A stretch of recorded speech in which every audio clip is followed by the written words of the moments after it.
Em nome do Pai que me criou, em nome do Filho que me resgatou e em nome do Espírito Santo que me santificou, divina vontade, reina na minha vontade.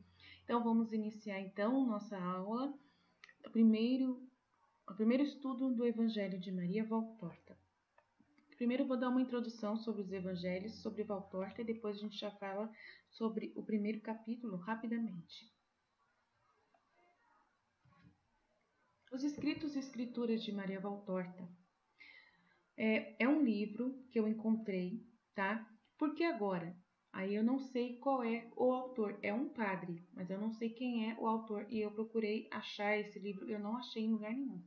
Mas quando eu achei, eu vi que era um livro muito importante. Eu só não peguei o nome do autor, mas as informações falam por si só, tá? Então não tem nada de errado nesse livro. É um livro que as informações já falam por si só. Escritos e escrituras, né? Aí ele faz um prefácio. A sequência de visões e ditados, né, recebidos pela Maria Valtorta, tá? E as notas a seguir originam-se da pesquisa do compilador e de seu querido amigo Padre Jorge Fuentes. Então, as notas foram juntadas desse Padre Jorge Fuentes, sacerdote salesiano mexicano, tá? Então, o autor, ele pegou e fez de notas desse padre. Então, não importa muito bem quem é o autor, mas que é do Padre Jorge Fuentes, sacerdote salesiano mexicano, tá bom? Em 18 de dezembro de 1943, a Maria Valtorta recebeu o primeiro ditado do que se desenvolveria a sua obra principal intitulado Evangelho como me foi revelado, ou também conhecido como Poema do Homem-Deus, que antes era o nome, né, na edição em inglês anterior estava escrito como o Poema do Homem-Deus, mas depois foi mudado para o Evangelho como me foi revelado de Maria Valtorta. Uma série de visões e ditados concentrando-se nas vidas de Jesus e Maria, desde antes de Maria nascer até depois de sua assunção ao céu. Continuou até 8 de dezembro de 1951 e foi subsequentemente organizado em 652 capítulos, em ambos os 10 volumes em italiano que ela, né, escreveu, e nos 5 volumes do poema, que ela fez um poema, né, e daí eles colocaram tudo como poema do Homem-Deus, mas na verdade é um livro separado, né? É o Evangelho e tem outros 5 volumes que é do poema. Durante minha primeira leitura do poema, eu não percebi que as visões e ditados, o que viria a ser nesses 652 capítulos, foram dados a Maria em uma ordem diferente de sua ordem cronológica final. No entanto, para mim, eles pareciam fluir logicamente como uma sequência ininterrupta. Agora vamos ver como aconteceu. Em primeiro lugar, a escritora não sabia o número do capítulo quando começou a registrar um determinado evento. Então, ela começou a receber as visões e ela não sabia o número que ia ser o capítulo do livro. Ela não tinha ideia, era Jesus que foi ordenando para ela depois. A única coisa que ela notou foi a data em que foi escrito. Ela notou a data em que foi escrito aquela visão que ela recebeu. Então, por exemplo, ela recebeu a visão da ressurreição de Jesus hoje. Aí amanhã ela recebe o nascimento de Jesus. Você está entendendo? Então ela foi anotando as datas, mas não tinha ordem da sequência da vida de Jesus. Você está entendendo? À medida que a obra avançava e ela queria que os capítulos fossem organizados em uma ordem coerente, mais tarde ela os digitou pelo padre Romualdo Migliorini, que era o seu diretor espiritual, em folhas soltas, para não ter que arrancar as folhas dos cadernos que ela usava. Essas folhas soltas foram colocadas na ordem indicada por Jesus e totalizaram, então, 652 capítulos. Então, ela escreveu o caderno, né? E depois, em folhas soltas, ela foi colocando, né, o capítulo conforme Jesus estava ordenando e as datas referentes ao capítulo, né? Essas folhas soltas foram colocadas na ordem indicada por Jesus e totalizaram 652 capítulos. Assim, no início ou no final de capítulos específicos, Jesus instruía Maria Valtorta a colocar este capítulo aqui ou o capítulo ali. Ele que falava, agora você vai colocar aquele capítulo da visão dada no dia tal para você, né? E aí ela vai colocando na ordem que Jesus pede. Nossa, é muito legal isso. Imagina que coisa interessante, como Jesus que dirigiu essa obra, né? Então Jesus diz a Maria Valtorta: minha paciente secretária, coloque aqui a visão. A noite do domingo de Ramos, concedida a Maria Valtorta em 4 de março de 1945, e que a minha paz esteja contigo. Esta visão subsequente mais tarde se tornará o capítulo 589. Uma vez que os capítulos estavam em ordem, todos, até mesmo o escritor, conheceram a ordem cronológica. Até ela mesma conheceu a ordem cronológica real em que os eventos que ela estava descrevendo ocorreram. E é muito interessante se acompanhar, né, que uma multiplicação dos pães aconteceu numa data que você achou que era depois, né? A gente não tem noção, né, de quando aconteceu a cura de uma pessoa. Por exemplo, eu sempre achei que aquele momento que Jesus ele derruba tudo lá no templo era já no final da vida dele, né? E não foi no primeiro ano da vida pública, o primeiro evento a primeira aparição pública de Jesus assim, adulto, foi quando ele derrubou tudo lá no templo, quando ele, né, pegou o chicote. Então eu imaginava uma coisa e agora pelo evangelho, como me foi revelado de Maria Valtorta, eu entendi outra, vi totalmente diferente. Essa foi a primeira aparição, foi a aparição que chamou a atenção de Judas Iscariotes, porque ele adorou aquela situação ali. Ela falou assim, eu quero esse homem, eu quero seguir esse homem, ele é interessante. Ele chamou a atenção de Judas Iscariotes naquele momento de revolta, em que Jesus foi o primeiro momento em que ele foi revoltado, ele ficou meio revoltado, né? Com o chicote derrubando tudo e tal. E naquele momento é que Judas se sentiu interessado por Jesus. Então você vê que Judas ele foi atraído de uma forma realmente estranha, né? Uma vez que os capítulos estavam em ordem, todos, até mesmo o escritor, conheceram a ordem cronológica real em que os eventos estavam. Este era de fato o verdadeiro propósito da autora, para provar que ninguém, exceto Jesus, poderia, né, ter planejado que fosse escrito naquela desordem total. Em 10 de junho de 1944, exceto ela, nem ela queria, né, escrever numa desordem. Maria Santíssima explicou a Maria Valtorta, sofredora, porque algumas visões e ditados foram dados a ela em uma sequência diferente de sua ordem cronológica. Então a Nossa Senhora respondeu para ela, né, quando ela perguntou: por que vocês me deram em ordens assim confusas?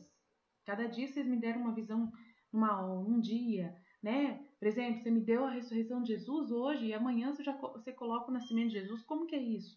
Aí Nossa Senhora responde para ela: podíamos ter te dado tudo num só lote, mas no teu atual desânimo, como podes ter assistido a certas visões e ouvido certos ditados? Eles o teriam ferido a ponto de tornar-te incapaz de cumprir a sua missão de porta-voz. Por isso, os demos primeiro, evitando partir o seu coração, porque somos bondosos e usamos visões e palavras adequadas aos seus sofrimentos, para que a sua dor não se transformasse em tortura. Olha que interessante, para que a dor dela não se transformasse em tortura. Como que pode Nossa Senhora se preocupar com isso, né? Isso foi em 9 de fevereiro de 1944. No poema, né, no volume 1 do poema, na parte 229, e no Evangelho, volume 1, parte 276, em 9 de fevereiro de 1944, Jesus havia dito: já disse que apressarei a descrição das nossas tristezas, para que sejam conhecidas, mas como você vê, alguns dos de minha mãe já haviam sido ilustrados. Expliquei o voo antes da apresentação, pois era necessário fazê-lo naquele dia, eu sei.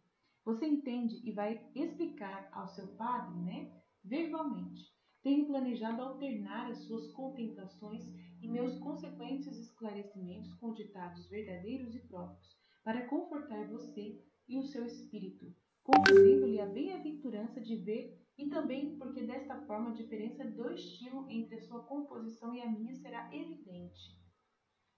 É mesmo que na hora que ele fala e ela só ouve o ditado dele, você vê que é diferente o jeito dela se colocar com o jeito dele se colocar no Evangelho. É interessantíssimo isso. Aí faz a gente realmente perceber que é ele que está falando. A mesma coisa na Luísa. Na Luísa você vê também que dá para ver a diferença entre como a Luísa escreve e fala, né, quando ela faz uma coisa assim dela, né, da expressão dela, de colocar no papel, e quando ela Jesus falou, né? É bem interessante isso. Além disso, nas contemplações não vou manter uma ordem cronológica correspondente à dos evangelhos. Selecionarei os pontos que achar mais úteis naquele dia para você ou para as outras pessoas, seguindo minha linha de ensino e bondade. Olha que interessante. Correlação dos escritos de Maria com as escrituras. Essas notas adicionais se originam da pesquisa do compilador, que é o padre, né, que a gente falou. Como muitos católicos de meus anos de crescimento, como muitos católicos, como eu também, nos meus anos de crescimento entre a década de 1940 e 1950, eu me lembrava pouco mais do que as passagens da Escritura que tinha ouvido na missa de domingo. Isso aqui é ela, tá? É ela falando, tá?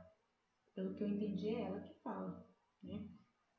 Durante minha segunda leitura do poema, ocorreu-me que esses livros estavam cheios de escrituras. Agora eu não lembro se correlação dos escritos de Maria Valtorta com as escrituras. Estas notas adicionais se originam da pesquisa do compilador. Então deve ter sido o padre, então. Vamos lá.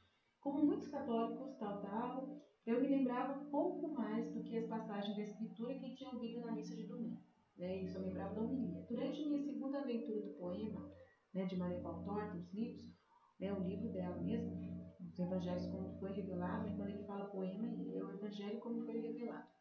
Ocorreu-me que esses livros estavam cheios de escrituras. Um pouco mais tarde, fiquei muito feliz ao descobrir que o padre Delise, um abate em um mosteiro de Conners, Estados Unidos, tinha referências cruzadas. Olha só, ele tinha referências cruzadas de mais de 1.600 passagens do livro da Valtorta, né, conectado com os evangelhos, mais de 1.600 passagens do livro dela com os evangelhos. Nos anos seguintes, investigando muitas outras referências na segunda edição italiana dos 10 volumes da capa mole do trabalho, esta lista agora é expandida para cerca de 7.000, olha só, 7.000 passagens que direta ou indiretamente se referem a passagens tanto do Antigo como do Novo Testamento. Olha que interessante. Né? Aí tem um guia para o Evangelho como me foi revelado e um guia do peregrino para o poema do Homem-Deus. Agora, você pode imaginar uma mesa de computador com 2 colunas verticais e 7.000 linhas, números do volume e páginas do poema à esquerda e os números do livro e capítulo da Bíblia, né? E versículos da escritura à direita. Assim tive minha primeira mesa. Poema da escritora, né, a parte da escritura. Em seguida, transferi a coluna da direita para a esquerda e classifiquei 7.000 linhas em ordem alfabética, de A a Z, os Atos dos Apóstolos às Sofonias. E agora tínhamos escritura para o poema. Em tudo isso não encontrei nenhuma contradição entre os versículos da escritora e o que Maria Valtorta havia escrito. Tá? Então, muito interessante para a gente ficar tranquilo, né, que esse conteúdo realmente é um conteúdo muito importante, né, que vai nos ajudar muito.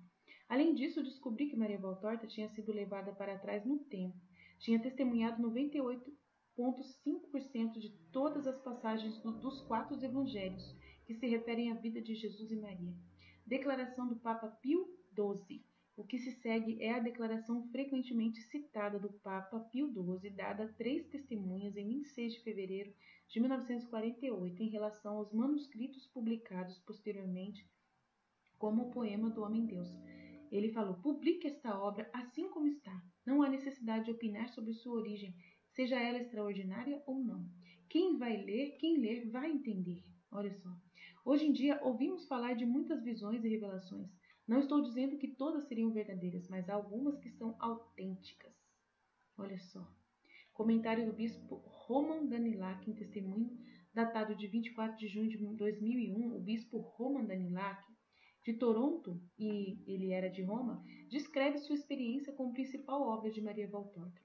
Como sacerdote e bispo da Igreja Católica, aprendi a respirar com os 2 pulmões do cristianismo, Oriente e Ocidente. Fui batizado na Igreja Católica Bizantina Ucraniana, e minha formação teológica, filosófica e canônica veio das escolas do Oeste. Lendo os textos do poema do Homem-Deus, repetidamente experimentei a riqueza literária desta vida de Cristo por um mestre artesão. A exatidão factual de suas descrições da geografia, as cenas de Israel e os eventos do Evangelho, que é ela, né? como, né, é muito rico, né? Ela narra uma história que inclui um elenco de centenas de apóstolos, discípulos, amigos e inimigos de Cristo. Falando dela, olha só. Ela tece uma tapeçaria magistral da vida e do drama de nosso Divino Salvador e de sua Santíssima Mãe, tendo como pano de fundo a história e a topografia de Israel e da Palestina do primeiro século da era cristã. Como cronista fiel e acurado do drama divino da história da salvação, quem deseja conhecer a Cristo e sua Mãe Santíssima, a sublime pedagogia do Divino Mestre ao proclamar o Evangelho da Salvação e formar este grupo heterogêneo de pescadores.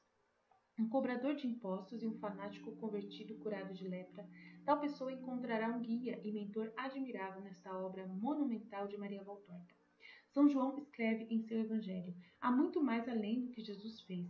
Se tudo isso fosse escrito, não acho que o próprio mundo conteria os livros que teriam sido escritos, conforme João 21:25. Esta é a obra principal de Maria Valtorta, Poema do Homem-Deus, é o Evangelho ampliado e com seus outros escritos está em perfeita consonância com os evangelhos canônicos e com as tradições e o magistério da Igreja Católica. Em 30 de novembro de 1998, o bispo Danilac concedeu seu próprio imprimatur para os escritos espirituais de Maria Valtorta no italiano original e em traduções para o inglês aprovadas no Centro Editoriale Valtortiano, um imprimatur e uma decisão de um bispo que exerce seu carisma de ensino e autoridade, garantindo aos fiéis que uma obra está livre de erros morais e doutrinários. Os escritos essenciais de Maria Valtorta, a linha do tempo, né? Aí vem fazer um diagrama e tal, mas aí eu não coloquei aqui. Então, aqui tem um texto, para quem quiser ouvir, é o texto da introdução, né, do primeiro capítulo do livro da Maria Valtorta. Então, vocês podem estar lendo. E eu vou fazer um vídeo à parte com a minha meditação sobre esse trecho. Amém? Jesus, eu confio em vós. Fiat, fiat, fiat.